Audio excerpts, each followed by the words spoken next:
కాటుక కనులు విప్పారకపోతే ఈ భూమికి తెలవారదుగా నీ గాజుల చేయి కదలాడకపోతే ఏ మనుగడ కొనసాగదుగా ప్రతి వరుసలోను ప్రేమగా అల్లుకున్న బంధమా అంతులేని నీశమా అంచనాల కందున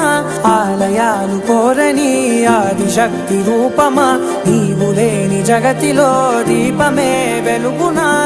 నీదగులాలనలో ప్రియమగు పాలనలో ప్రతి ఒక్క మగవాడు పసివాడేగా ఎందరి పెదవులలో ఏ చిరునవ్వున్నా ఆ సిరి మెరుపులకు మూలం నువ్వేగా